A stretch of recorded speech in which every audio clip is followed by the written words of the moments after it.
В Японии проживает более 3 миллионов иностранцев, но каково им рядом с японцами и японками?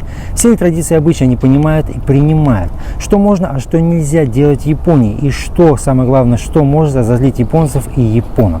Все это и многое-многое другое в сегодняшнем моем видео.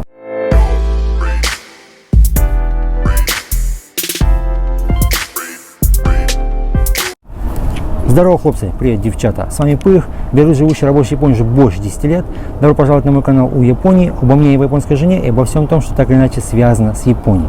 Сегодня поговорим о том, что можно, а что нельзя делать в Японии, что с точки зрения японцев нельзя, категорически нельзя нарушать и следует соблюдать. А главное, что нужно делать так или иначе в Японии, то есть какие традиции и обычаи, которые я вам рекомендую соблюдать, чтобы не попасть, скажем так, в просак. Дорогие друзья, сегодня начинаю серию видео о традициях, обычаях Японии, о том, что можно, что нельзя делать в Японии, что может обидеть японца, что может обидеть японку. И я думаю, это будет очень интересная тема. Я советую, нет, я не советую, я хочу, чтобы вы поддержали ее.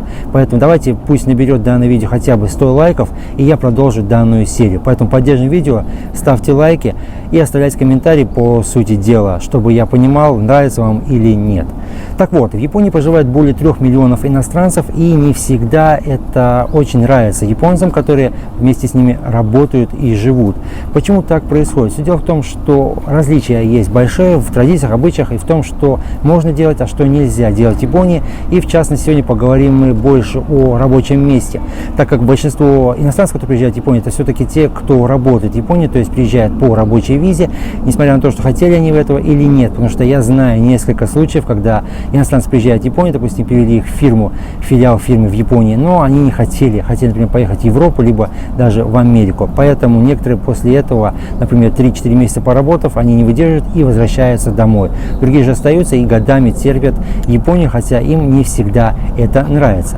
Первое и, наверное, самое главное, что можно сказать о работе, это отпуск в японской фирме, потому что как такового отпуска можно сказать, что нет, и взять его тоже довольно-таки сложно. Особенно, наверное, касается европейцев и американцев, которые хотят брать отпуск в то время, когда им хочется, то есть, например, запланированный отдых, но сделать это довольно-таки сложно.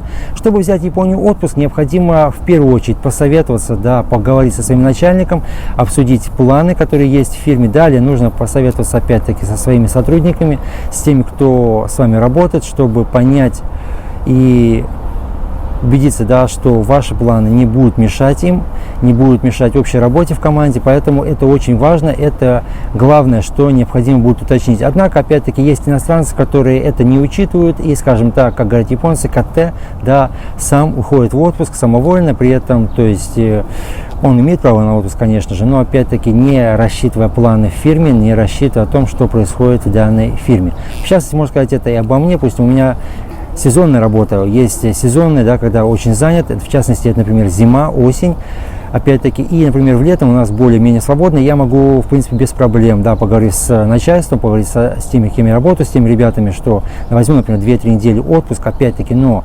это нужно делать с оговоркой, да, то есть поговорить, обсудить и понять, что могу уйти на неделю, на 2 в отпуск, пытаться съездить или нет. Опять-таки зимой, например, очень занято, очень много объектов по работе, и я, как правило, не беру отпуск, потому что я это, в принципе, сделать не могу, потому что я подставлю фирму, а в Японии, как вы уже знаете, необходимо очень четко понимать работу в коллективе, не нужно выделять собственное я, а наоборот, нужно уважать тех, с кем вы работаете, то есть ставить себя ниже, например, своих сослуживцев, ниже своего начальника. Это правило, это японский этикет, это то, что нужно понимать и принимать в Японии. Второй и, наверное, важный момент, касаемо, опять-таки, это работы в фирме, это презенты, да, это подарки с отпуска, то есть сердечный сувенир, который нужно отдавать и начальнику, конечно, и своим сослуживцам. Причем так называемые умияги, да, презенты, подарки из отпуска, это то, что не требует больших вложений. Это подарки, допустим, на какие-то сладости, какие-то вкусняшки за 2-3, ну, может быть, за 4000 йен, которые рассчитаны на весь коллектив. В принципе, можете подарить и каждому сотруднику, например, там 3-4 человека, либо принести какую-то коробку-2 подарков, да, каких-то вкусняшек на весь коллектив. При этом, опять-таки, это может быть шоколад, какие-то конфетки, там, не знаю, печенюшки, сэмбэй, да, японские, там, может быть, даже какие-то интересные ну, скажем, там, специи, да, или еще какие-то приправы. При этом нужно понимать, что нужно отделить так, чтобы хватило на весь коллектив, а не получилось, например, вы принесли коробку, а там 5 штук, а у вас в коллективе 10 человек. Поэтому я рекомендую, если вы будете покупать, а если с отпуска вы хотите проявить уважение, да, к своим сослуживцам в Японии, то лучше купить не одну, а 2, 3 или даже 4 коробочки, допустим, маленькие, да, по 1000 йен, ну, допустим, потратить 5000 йен. Но это позволит всем сотрудникам попробовать ту или иную вкусняшку, и тем самым вы повысите уровень своего, скажем так, хорошего авторитета, да, в компании, и наоборот не разрушить атмосферу в фирме. Поэтому если, например, вы, да, ушли опять-таки не посоветовавшись с начальником в отпуск, либо со своими сотрудниками не учли их интересы, а затем и не привезли также подарки, сувениры с отпуска, то ваш, скажем так, имидж в фирме становится все хуже и хуже, и атмосфера по отношению к вам в коллективе может становиться все хуже и хуже, если этого ничего не делать. Далее, третий и, наверное, важный момент – это отношения с соседями. В Японии, давайте поговорим сегодня о человеческих отношениях, да, в Японии, потому что я уже начал об этом.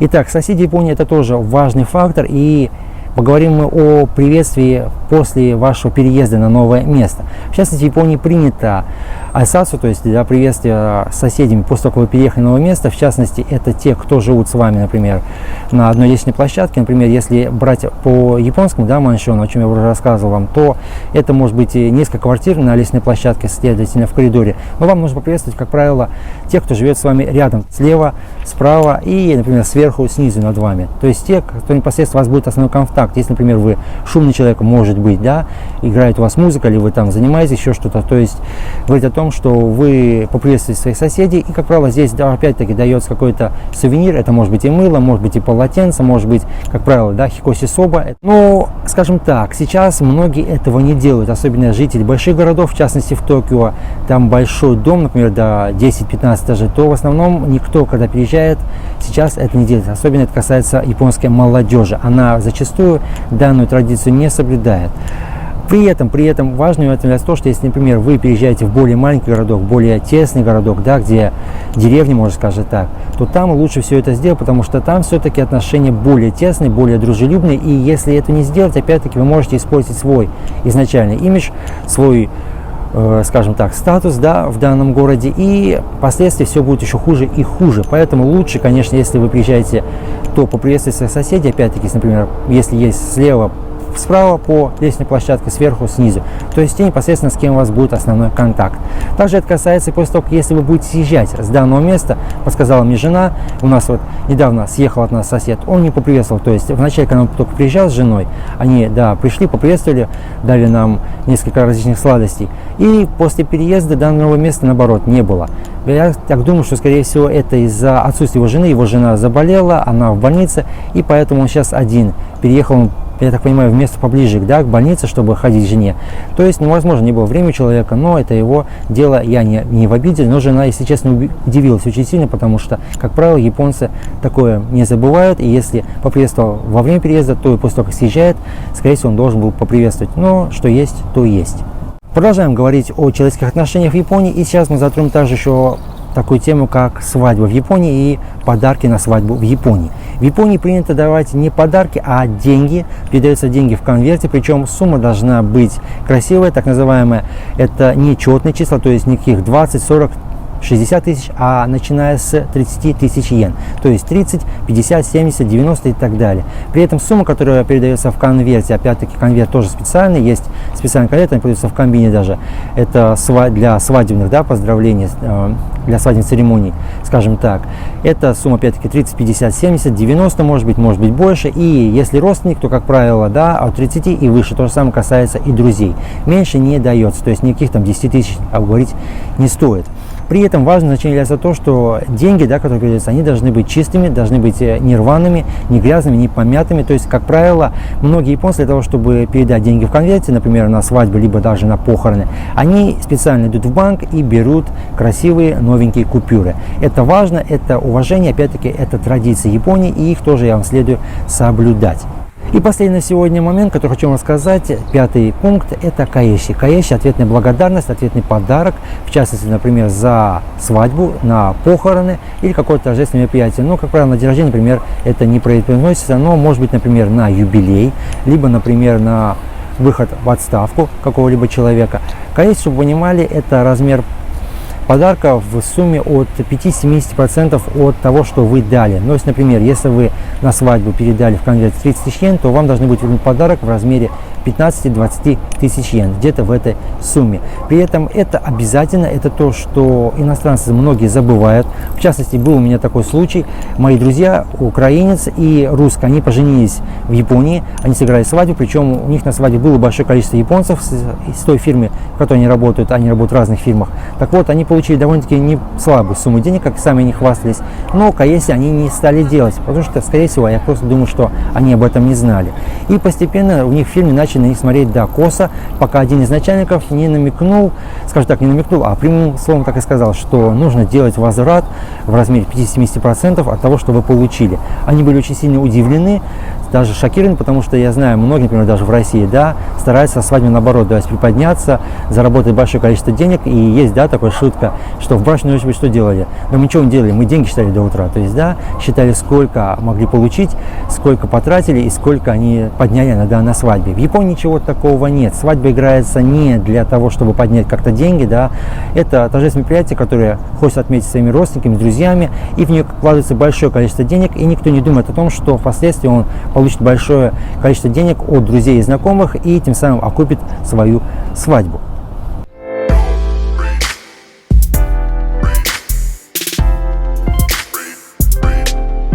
Дорогие друзья, теперь вы знаете 5 основных моментов по отношению японцев и иностранцев касаемо работы, касаемо свадебной церемонии и также соседей. Надеюсь, вам понравилось. Еще раз повторяю, давайте поддержим данное видео. Я хочу, чтобы оно набрало хотя бы 100 лайков, и это будет стимул для меня делать в дальнейшем серию на данную тему, на отношения японцев и иностранцев, на то, что можно делать в Японии, а что нельзя. Если понравилось данное видео, ставьте лайки, обязательно оставляйте комментарии, пишите о свадьбах, о том, сколько вы, например, даете на свадьбу, либо давали на свадьбу, либо сколько вы получали на свадьбу. Рекомендуйте мой канал своим друзьям, близким и знакомым, а я буду стараться делать видео все чаще и чаще, все интересней и интересней. На сегодня все. Я желаю вам удачи, не болейте. С вами был Пых. До скорой встречи. Пока.